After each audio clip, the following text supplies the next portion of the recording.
तो चलिएगा सारे बच्चे आज के क्लास में जुड़ जाए ताकि आज के क्लास को आगे बढ़ा सके, क्योंकि आज के क्लास में हिंदी चैप्टर 4 का ऑब्जेक्टिव क्वेश्चन देखेंगे। चैप्टर 4 का जो नाम होगा अर्धनारीश्वर, ठीक है। और इससे काफ़ी सारे क्वेश्चन आपके एग्जाम में आते हैं, तो आप अच्छे तरीका से देखिएगा, कोई क्वेश्चन को न छोड़िएगा। हम लोग जितना क्वेश्चन करा रहे हैं ना, आपके एग्जाम में डायरेक्ट यहाँ से छपने वाला होगा, ठीक है ना। याद रखिएगा बाबू, हम पूरे चैप्टर बाई चैप्टर आपके बीच सारे क्वेश्चन करा रहे हैं बिल्कुल फ्री में। बाबू क्या में बिल्कुल फ्री में करा रहे हैं, ठीक है। तो आप देखने का कोशिश कीजिएगा, एक भी क्वेश्चन नहीं छूटेगा, याद रखिएगा, ठीक है ना। क्योंकि चैप्टर 1, चैप्टर 2, चैप्टर 3 का कल बात किए थे, आज चैप्टर 4 का बात करें। इसी तरह सारे को मतलब चैप्टर को सकरा दिया जाएगा। तो आपको हमारे चैनल से जुड़ कर रहना है बाबू, ठीक है। तो एक बार सारे बच्चे क्लास को लाइक कर लीजिए, चैनल को सब्सक्राइब कर लीजिए और एक बार क्लास को शेयर भी कर लीजिएगा जितने बच्चे देख रहे हैं, ठीक है ना बाबू। और 1 नंबर क्वेश्चन आपके स्क्रीन पर ही है, देखो ना।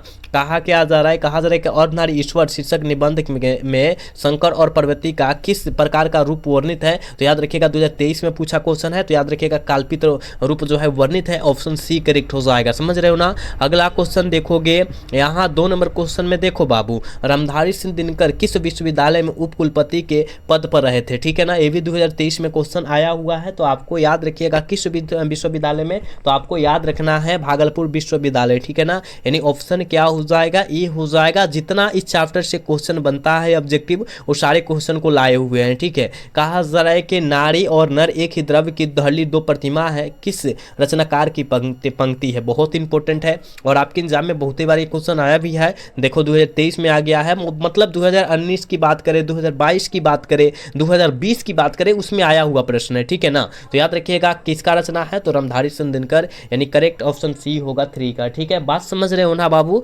अगला क्वेश्चन देखोगे, 4 नंबर क्वेश्चन में कहा जा रहा है कि नारी और नर एक ही द्रव्य की ढली 2 प्रतिमा है, यह पंक्ति शीर्षक पाठ की है। किस पाठ से लिया गया है, अर्धनारीश्वर पाठ से लिया गया, उसी क्वेश्चन को घुमाया गया, बिल्कुल सी आंसर होगा। चलो, कहा जा रहा है कि दिनकर जी को निम्न में से कौन सा पुरस्कार दिया गया था, रामधारी सिंह दिनकर जी को निम्न में से कौन सा पुरस्कार दिया गया था। तो आप कहेगा सर पद्मभूषण दिया गया था, बिल्कुल ऑप्शन क्या होगा, बी होगा। चलो, कहा जा रहा है ना, देखो कहा जा रहा है, क्या कहा जा रहा है कि रामधारी से करे कि अर्धनारीश्वर पाठ के लेखक कौन है, या अर्धनारीश्वर पाठ के रचनाकार कौन है, ठीक है। तो रामधारी सिंह दिनकर हो जाएंगे, यानी बाबू ऑप्शन क्या होगा, बी करेक्ट हो जाएगा। बातों को समझ रहा है ना तुम सब, चलोगे।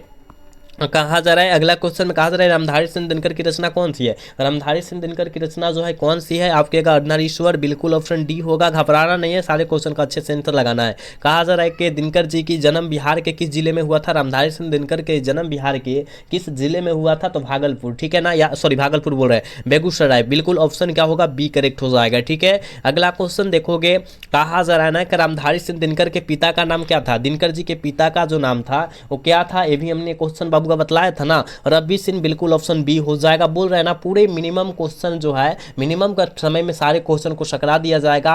केवल आपको जो है ना अच्छे तरीका से देखते चलना है शुरू से अंत तक, ठीक है। चलो, कहा जा रहा है दिनकर जी की पहली काव्य पुस्तक जो है कौन सी है, जल्दी बताओ। पहली पूछा जा रहा है, ठीक है ना। और काव्य पुस्तक की बात किया जा रहा है, आपको पता होनी चाहिए। क्या होगा, प्राणभंग हो जाएगा, डी करेक्ट होगा। अगला क्वेश्चन बबुआ, कहा जा रहा है कि दिनकर जी की पहली कविता किस पत्रिका में प्रकाशित हुई थी, किस पत्रिका में जो है प्रकाशित हुई थी, ये भी बतलाना है। तो आप कहिएगा सर छात्र सधोरण, बिल्कुल ऑप्शन ए होगा। अगला क्वेश्चन, कहा जा रहा है कि दिनकर जी की पहली कविता प्रकाशित हुई थी, दिनकर जी की पहली कविता कब प्रकाशित हुई थी, आप कहेगा सर 1925, बिल्कुल ऑप्शन बी हो जाएगा 12 का, यानी ऑप्शन 12 का बी हो जाएगा बाबू, याद रखना है, ठीक है। क्लास को लाइक करते रहिएगा आप सब। कहा जा रहा है निम्न में रामधारी सिंह दिनकर की रचना कौन है, निम्न में रामधारी सिंह दिनकर की रचना जो है वो कौन है, उर्वशी है ना, बिल्कुल ऑप्शन सी होगा। कई बार क्वेश्चन आपके बीच कराया भी गया है। चलो अगला क्वेश्चन देखोगे, देखो कहा जा रहा है ना, कहा जा रहा है बुद्ध और महावीर ने नारियों को कौन सा अधिकार दिया था, बुद्ध और महावीर ने नारियों को कौन सा अधिकार दिया था। तो आप कहेगा सर भिक्षुणी होने का, बिल्कुल ऑप्शन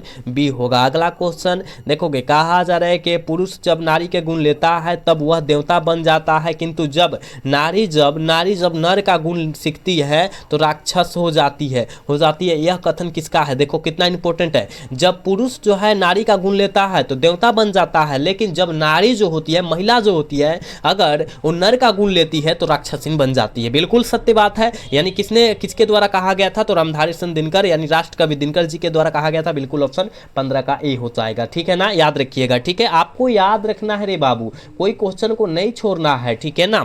अगला क्वेश्चन देखोगे, कहा जा रहा है कि अर्धनारीश्वर किस प्रकार विधा से संबंधित है। अर्धनारीश्वर पाठ जो है किस विधा से संबंधित है, तो आप कहेगा हम जानते हैं यह एक प्रकार का निबंध है। बिल्कुल ऑप्शन ए हो जाएगा, ठीक है ना। 16 का ऑप्शन करेक्ट ए होगा, याद रखते चलिएगा। 17 नंबर क्वेश्चन में देखोगे क्या कहा जा रहा है, कहा जा रहा है अर्धनारीश्वर पाठ करके शीर्षक पाठ में कौन स्वयं को वृत्त बन लिया और जो है नारी को जो है उसने कली मान लिया, कौन, तो पुरुष मारिएगा। ऑप्शन डी करेक्ट हो जाएगा। पूरे मतलब वीवीआई क्वेश्चन है और यहां से आपके एग्जाम में क्वेश्चन आता है, आपको देखते चलना है।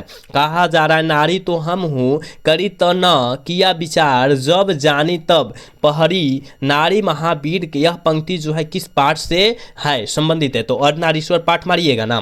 बिल्कुल ऑप्शन ए हो जाएगा। देख रहे हो ना कितना इंपॉर्टेंट क्वेश्चन है। कहा जा रहा है देखो 19 नंबर क्वेश्चन में देखो, कहा जा रहा है निम्नलिखित में से कौन सी रचना दिनकर जी की नहीं है। जूठन जो है दिनकर जी की नहीं है, यह जो है ओम प्रकाश वाल्मीकि जी की रचना है। बिल्कुल ऑप्शन सी हो जाएगा। इस चैप्टर को जाके हमको पढ़ना है, याद रखिएगा, ठीक है ना। अगले किताब में कहा जा रहा है ना, कहा जा रहा है निम्नलिखित में से कौन सी रचना दिनकर जी की है, कौन सी रचना जो है दिनकर जी की है, तो हमने कई बार यह क्वेश्चन आपको कराया है, परशुराम की प्रतीक्षा।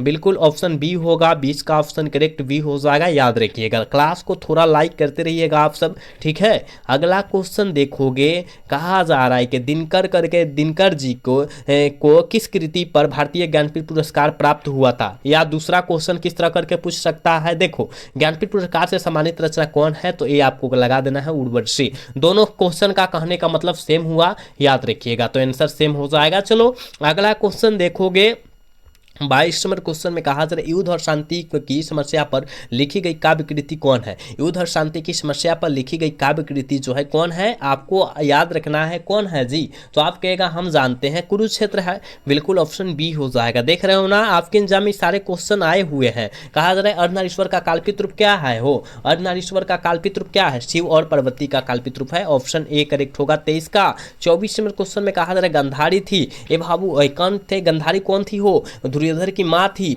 बिल्कुल ऑप्शन ए हो जाएगा। ये भी आपके एग्जाम में बहुत बार आया है, ठीक है। चलो यहाँ पर प्रेमचंद्र क्या थे, ये भी आपके एग्जाम में बहुत बार आया है कि प्रेमचंद्र जी क्या थे, तो कथाकार थे। बिल्कुल ऑप्शन 25 का जो बच्चा बी लगा रहा है बिल्कुल सही हो जाएगा, ठीक है।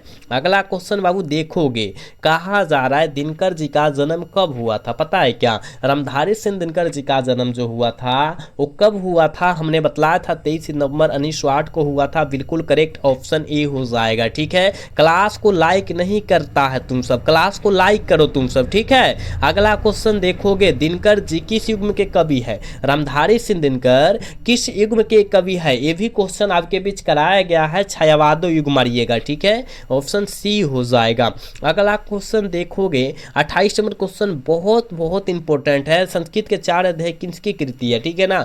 संस्कृत के 4 अध्याय किस लेखक की कृति है, तो राष्ट्र कवि दिनकर जी की कृति है। बिल्कुल ऑप्शन डी करेक्ट हो जाएगा, समझ रहा है। अगला क्वेश्चन देखोगे, कौन सी कृति पर रामधारी सिंह दिनकर की लिखी गई हुई है, क्या है, कौन सी कृति पर रामधारी सिंह दिनकर की लिखी हुई है, कौन सी कृति जो है रामधारी सिंह दिनकर पर लिखी हुई है वो आपको बतला देना है, ठीक है। तो ये हो जाएगा शुद्ध कविता की खोज, ये इस पर लिखी गई है। बिल्कुल ऑप्शन ए हो जाएगा, ठीक है। और इस चैप्टर का लास्ट क्वेश्चन है हो, क्योंकि इस चैप्टर से 30 क्वेश्चन ही बना। पूरा हमने गैस किया, पूरा हमने किताब ढूंढा, चैप्टर ढूंढा, तो उसमें 30 क्वेश्चन ही ऑब्जेक्टिव बना, ठीक है। कहा जा रहा है कि दिनकर जी का जन्म कब हुआ था, दिनकर जी का जन्म जो हुआ था कब हुआ था ये आपको बतला देना है। 24 अप्रैल 1974 को। बिल्कुल ऑप्शन ए होगा, 30 का ऑप्शन ए हो जाएगा, याद रखिएगा। तो इस चैप्टर से 30 क्वेश्चन ही बना, लेकिन आपके एग्जाम के लिए बहुत सारा इंपॉर्टेंट क्वेश्चन था, तो आप लोग 10 मिनट में सारे क्वेश्चन को याद कर लेंगे, एक भी क्वेश्चन को ना छोड़ेंगे। एक बार बतलाएंगे कि क्या आज का क्लास कैसा लगा, कमेंट करके अवश्य बतलाएंगे कि आज का क्लास अच्छा लगा या बुरा लगा, आप लोग जरूर बताइएगा।